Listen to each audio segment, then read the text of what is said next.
Ndabashimiye mbifurije kugubwa neza abakunzi ba radio televiziyo Nuru ya Mashariki. Uyu ni umwanya w'amakuru yacu ku itariki ya 11 z'ukwezi kwa 8 2024. Amakuru muraza kugezwaho nanjye umushakamba Maurice mfatanije na mugenzi wanjye Sentama. Amakuru yacu rero tugiye kugaruka ku ngingo n'ingenzi zikurikira, aho mu Rwanda habaye umuhango w'irahirajyanye ku Perezida wa Repubulika y'u Rwanda Paul Kagame arahirira manda y'imyaka 5, aho uyu muhango yaba mu buryo bw'ibirori ndetse n'ijambo Perezida wa Repubulika y'u Rwanda Paul Kagame yageneye abanyarwanda cyagejeje ku banyarwanda byashimishije abanyarwanda ku buryo budasanzwe. Turi buze kureba kandi mu makuru yo mu burasirazuba bwa Repubulika ya Demokarasi ya Kongo, aho turi busange mu ishyaka UDPS riri ku butegetsi habayeho impinduka. Hari bivugwa kwa Joseph Kabila ndetse kandi biravugwa amakuru aremeza ko Zambia yaba yafunze umupaka uyihuza na Repubulika ya Demokarasi ya Kongo. Mu yandi makuru, mu mujyi wa Goma hari ibyahabereye ndetse MONUSCO, intumwa za MONUSCO zaba zaganiriye ni za SADC. Ayo makuru hamwe n'ayandi niyo tugiye kugarukaho mu buryo burambuye. Sentama, wiriwe neza? Mwiriwe neza umushakamba. Nanjye niriwe amahoro, nakurikiranye umuhango w'irahirajyanye ku Perezida wa Repubulika Paul Kagame. Byari ibirori bidasanzwe. Byari ibirori koko, byari ibirori byiza cyane bishimishije, byari ibirori byitabiriwe haba abanyamahanga haba abanyarwanda. Ni ibirori ngira ngo byitabiriwe n'abanyacyubahiro batandukanye barimo abakuru b'ibihugu 22 ndetse n'abandi banyacyubahiro barimo n'abigeze baba ba perezida b'ibihugu byabo, nka nyakubahwa Olusegun Obasanjo wigeze kuba perezida w'igihugu cya Nigeria. Mu bayobozi rero bitabiriye harimo n'abayobozi baturutse mu bihugu bigize umuryango wa SADC batandukanye, ariko hari n'abaturuka mu bihugu bigize uwo muryango batitabiriye. Twavuga nk'uyobora igihugu cya ibirwa bya Maurice, uyobora Komoro ndetse n'uwa Repubulika Iharanira Demokarasi ya Kongo. Abo ntabwo bitabiriye. Tangira ngo kuri Repubulika ya Demokarasi ya Kongo ho ni bisanzwe kuko ntiyaza bitewe n'umwuka uri hagati y'ibihugu byombi utameze neza. Birumvikana nibyo, bitewe n'imibanire y'ibihugu byombi yajemo agatotsi, ntabwo yashoboraga kwitabira. Koko ntabwo kwinjira mu muhango nyirizina ndetse n'ijambo rya nyakubahwa Perezida wa Repubulika, nk'umuntu wagiye ukurikirana irahira mu myaka yashize, wabonye harimo iki kidasanzwe ugereranije n'uko byari bisanzwe? Icyo nabonye kibanze kidasanzwe ni twahera naho byabereye ibirori. Ibirori byabereye muri Stade Amahoro yavuguruwe ndetse birenze no kuvugururwa, kuko mbere y'uko ivugururwa yakiraga ibihumbi 35, ariko ubu ngubu irakira ibihumbi biri hejuru ya 45. Ni ahantu heza rero hashimishije, ndetse harimo n'ibindi bishya, harimo n'utundi dushya nka karasisi twaba dusanzwe tumenyereye, nta mwiyereko ugizwe n'indege za kajugujugu zigendera mu kirere twigeze tubona, ariko uyu munsi byabaye. Ikindi ni uko mbere y'irahira habayeho ikintu cyo kurasa imizinga. Icyo kintu rero nacyo kikaba cyaragashya. Biragaragaza ko u Rwanda rushobora kuba rumaze kugera ku rwego rukomeye mu ngufu za gisirikare. Nibyo, ibyo bigaragarira n'uruhare imbaraga za gisirikare z'u Rwanda zigira no mu bindi bihugu mu kugarura umutekano.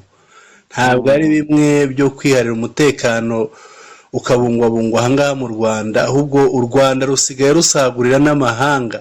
Ngira ngo babizi hari ingabo z'u Rwanda zirimo guhashya ibyihebe muri Mozambique, hari izirwanya imitwe yitwaje intwaro irwanya leta muri Repubulika ya Centrafrica n'ahandi. Hari ndetse naho ingabo z'u Rwanda zagiye zigira mu butumwa zijya mu butumwa bwo kugarura amahoro nko muri za Sudani n'ahandi. Ibyo rero bigaragaza ko igisirikare cy'u Rwanda RDF kimaze gutera imbere kandi kirimo kurushaho kuba igisirikare cy'ikinyamwuga. Mu kanya wari ukomeje ku bakuru b'ibihugu bagera kuri 22 ndetse n'abandi bahagarariye za guverinoma n'imiryango ikomeye mpuzamahanga nabo bagera mu 10, bose hamwe ugasanga bagera kuri 32. Ese ni bisanzwe ko ibihugu bigira ba perezida bangana gutya?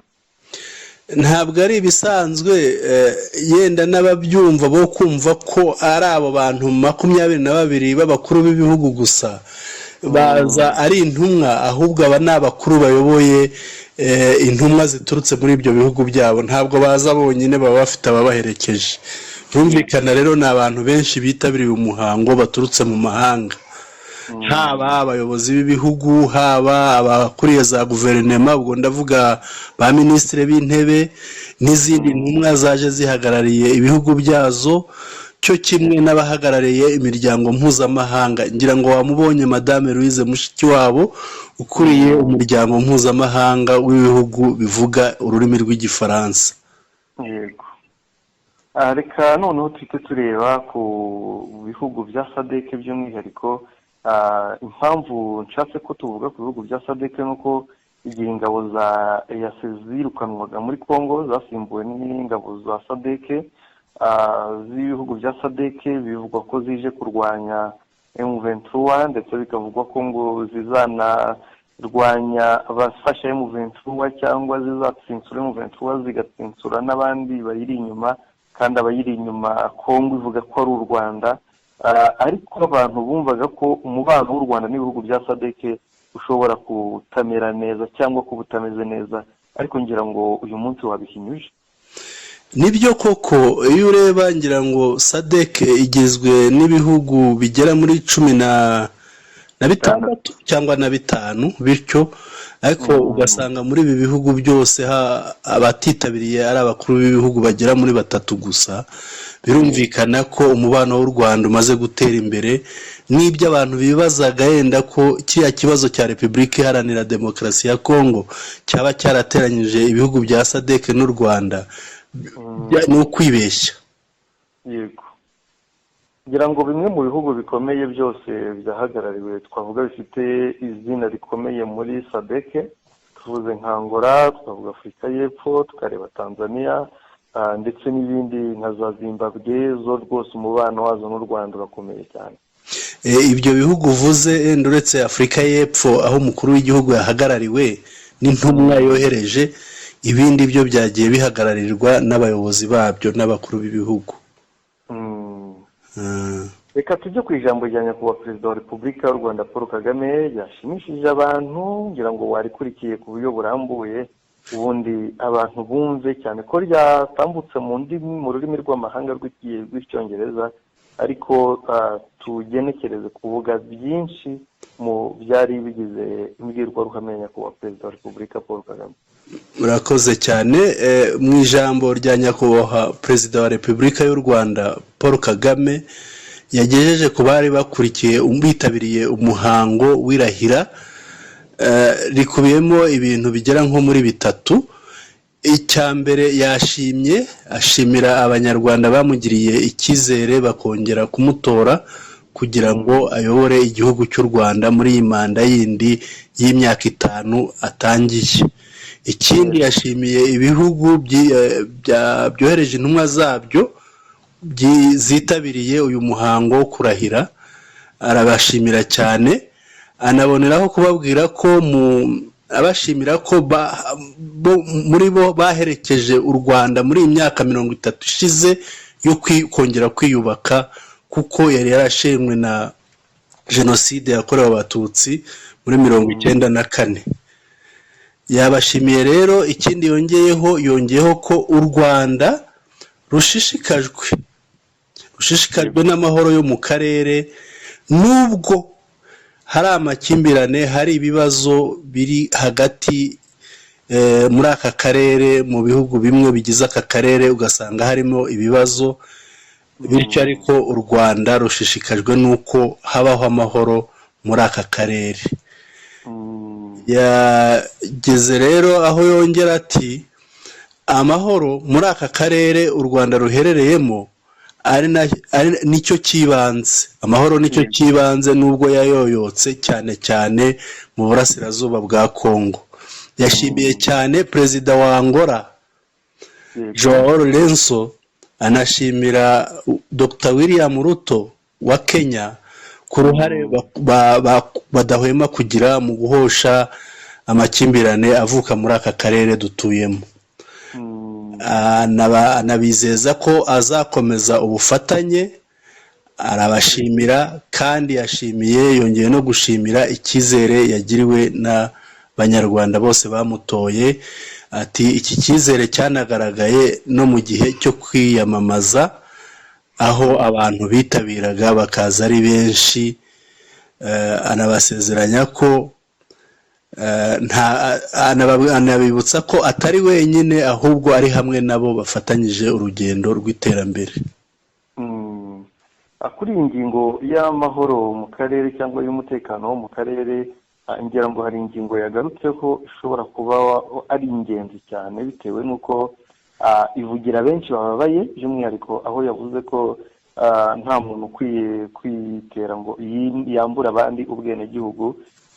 Kandi twajya kureba ya ntambara iri mu burasirazuba bwa Repubulika ya Demokarasi ya Kongo ihuje M23 na leta, tugasanga iyo ntambara n'ubundi ishingiye ku bari kwamburwa uburenganzira mu gihugu cyabo cyangwa bambuwe ubwenegihugu bamaze imyaka hafi 30 mu buhungiro.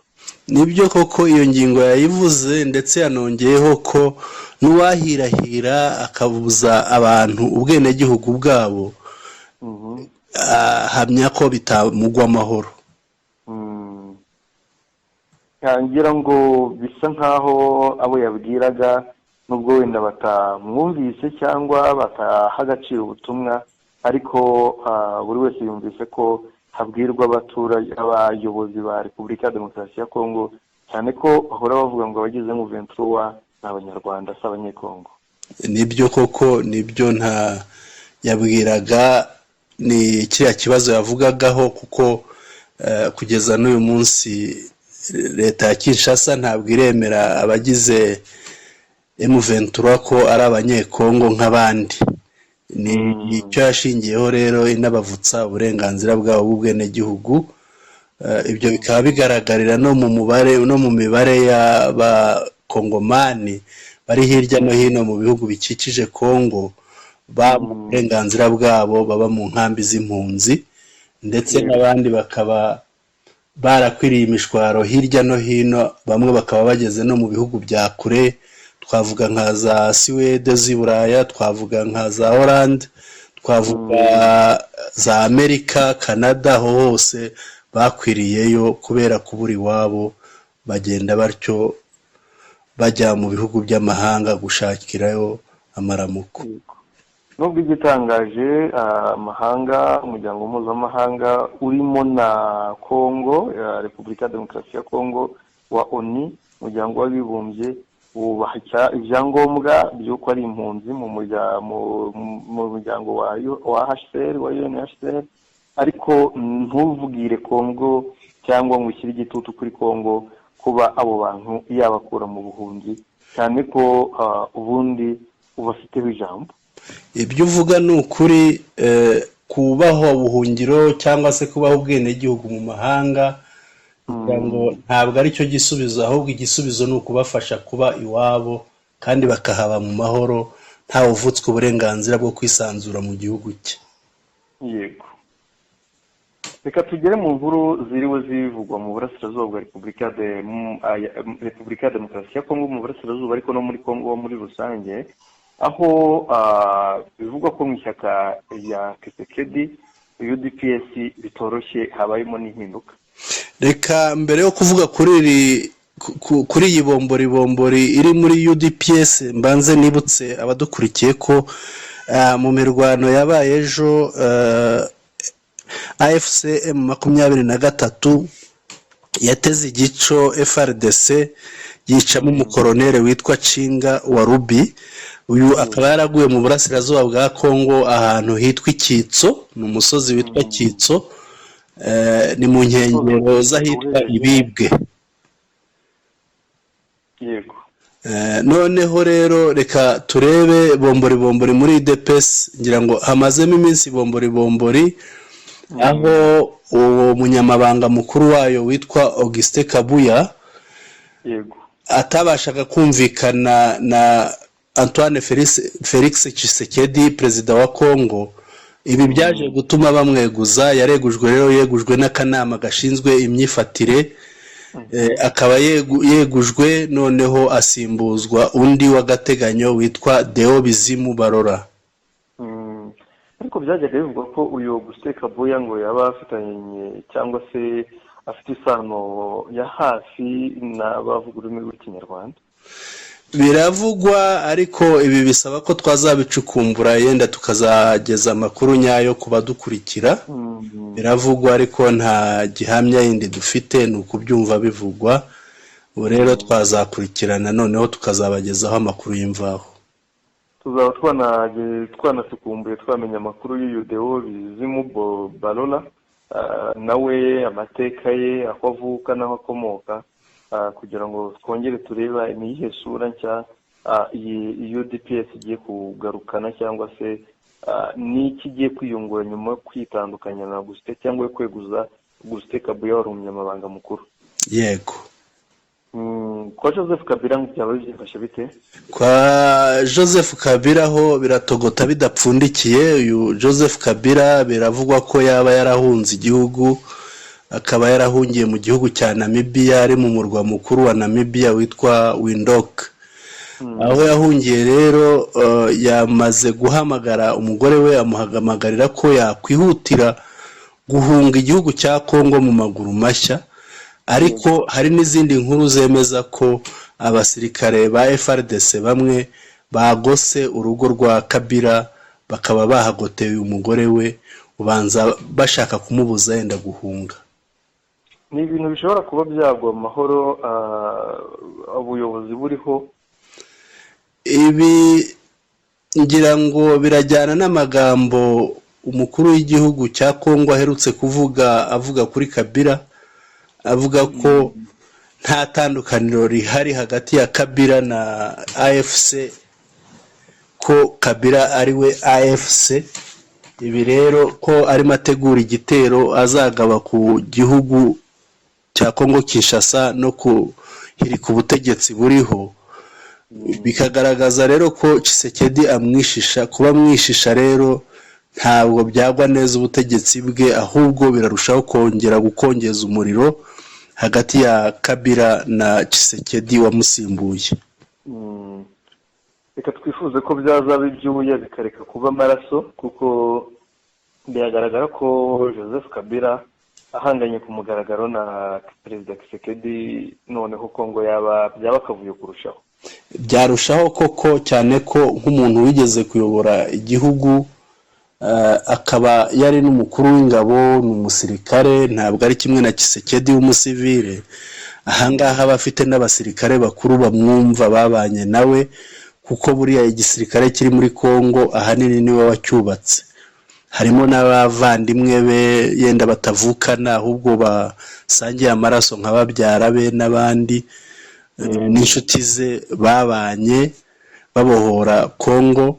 Urumva ko rero Tshisekedi rero amuteye ikibazo n'undi atamugwa neza, bahangana kandi byazakomera. Uretse ko Kabila ikimugaragaraho we n'ibyo akora ntawe umenya ibyo ari byo, kuko akora acecetse. Yego. Zambia nka kimwe mu bihugu byo muri SADC bihana imbibi na Repubulika ya Demokarasi ya Kongo, ndetse bivugwa ko ari kimwe mu bihugu bifite imipaka ifite ubuso bunini, ihana imbibi na Repubulika ya Demokarasi ya Kongo ku buso bunini, ngo imipaka yaba yayifunze yihuza na Repubulika ya Demokarasi ya Kongo. Ibi ni byo kuko Zambia yafunze imipaka yihuza na Repubulika Iharanira Demokarasi ya Kongo. Ubwo ni ku gice cya hahoze hitwa Katanga, hakaba hafunzwe imipaka igera muri 3. hari umupaka witwa Kasumbalesa, hari uwitwa Sakinia, hari na Mokambo. Iyi mipaka yose rero uko ari 3 yafunzwe. Noneho Zambia ibwira Repubulika Iharanira Demokarasi ya Kongo ko ibanza igakemura akavuyo karimo imbere muri Kongo, noneho bakazabona gufungura iyi mipaka. Ko mbona byaba ari igihombo kuri Kongo bitewe nuko mu minsi yashize byagiye bivugwa ko abanyekongo bajya gushakayo ibigori ndetse n'ibindi biribwa.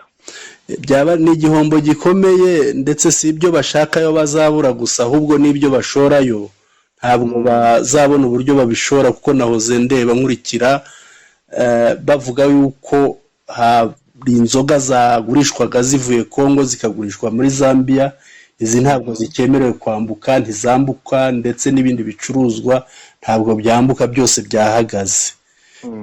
Gusa mu kanya nkurikiye ikiganiro cya Julien Paluku, ni minisitiri w'ubucuruzi, yarimo avuga ko bitazatinda ko iyi mipaka ifungurwa. Yizezaga abaturage ko imipaka izafungurwa vuba.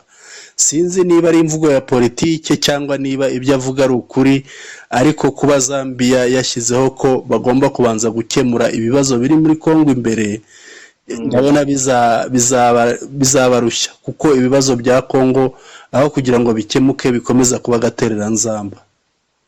Birigaragaza kuko Zambia ni dace inkoni zamba, kigaragara ibibazo bya Kongo nk'uko bivuze biragoye ko bizakemuka mu gihe UDPS kiri ku butegetsi. Ibyo nibyo ni ukuri, reka tubitege amaso. Reka tujye mu mujyi wa Goma, ngo ntibyoroshye. Mu mujyi wa Goma nta joro rikikera. Uri uyu wa 11 ukwa 8 2024, ahitwa Buhene ho mu mujyi wa Goma, amabuye manini yagwiriye abana 2 bashiramo umwuka. Umuntu yakibazo cy'amabuye yavaga he rero?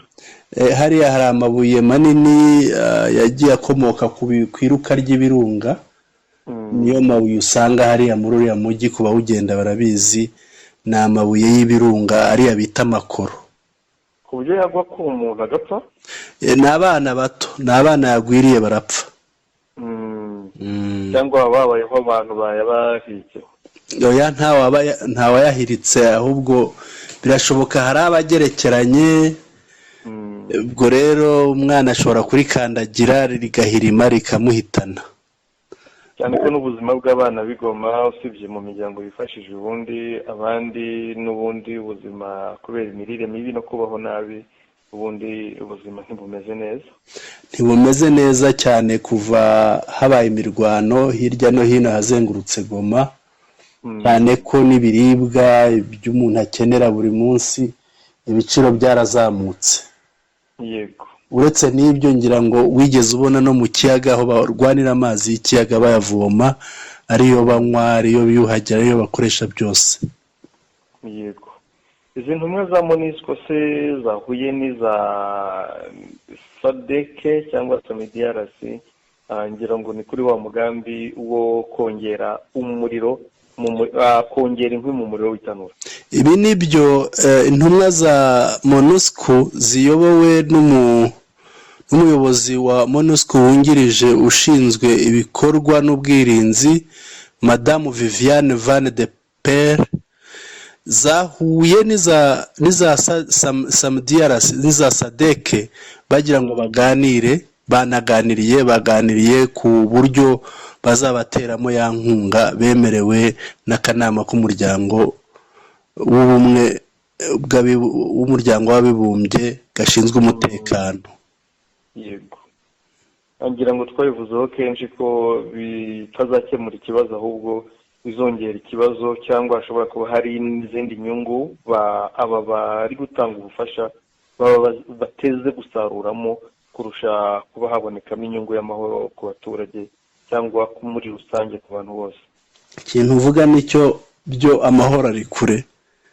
Amahoro muri Kongo ari kure, iyo ubirebeye no mu magambo avugwa n'umukuru w'igihugu, kandi imbyino ngo nyir'urugo ateye niyo wikiriza, buriya nayo nabo niyo bikirije, ubwo bamutije umuhoro. Birumvikana. ubwo rero ntagire rusenye cyangwa rusenyuke bigaragara, gusa nyine ikibabaje ni uko ngo aho inzovu zirwaniye ibyatsi ari byo bihatikirira, n'ubu birimo biratikira. reka turebe noneho mu gace ka Karehe. Agace ka Karehe ni muri Kivu y'Amajyepfo, ni teritwari ya Karehe. Ahangaha ubuyobozi bw'akarere k'ubuzima muri Karehe bwatangaje ko hagaragaye abantu 3 barwaye ya ndwara y'ubushita bw'inkende, imwe bita mu ndimi z'amahanga monkeypox. ngira ngo dukurikije urwego rw'ubuzima muri Kongo, usibye wenda ubutabazi bwa Nyagasani, ushobora kubiba amaraso kurusha uko byaba ibyuya. Nibyo, iyo urebye ubuzima babayemo butandukanye ukareba hose, ngira ngo mwarabibonye ku gihe cya Ebola, ukuntu abantu Ebola yatwaye uko bangana. N'iyi rero naho Imana igatabara gusa, naho ubundi iki cyorezo gishobora guhitana benshi muri kariya karere ndetse no muri kiriya gihugu. ngira ngo ukiriho ni ukuhora dusabira, kuko ubuzima bw'umuturage nubwo abantu benshi batabureba, ariko nibwo bw'ingenzi, cyane ko natwe ubwacu turi abaturage.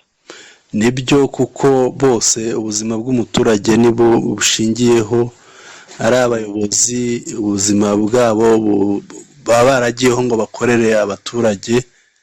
Ibi rero ngira ngo Kongo izishyiramo akanyabugabo irwanye iki cyorezo, ikiza abaturage bayo. Makuru yacu ndabona agiye kugera ku musozo, ariko twakongera tukabwira abantu impamvu cyangwa se n'insanganyamatsiko za radiyo televiziyo Nuru ya Mashariki. Reka mbanze mbabwire ko bazajya bakanda ahitwa subscribe, bakande like, banakande share, kugira ngo basangize amakuru yacu bagenzi babo nabo bayamenye. Intego zacu rero ni ugutangaza amakuru yo muri aka karere k'ibiyaga bigari ndetse no muri Afurika y'Uburasirazuba no kuyasesengura. Kandi tuzajya dutanga ibiganiro bijyanye n'insanganyamatsiko zo muri aka karere mu rwego rwo kubiba amahoro.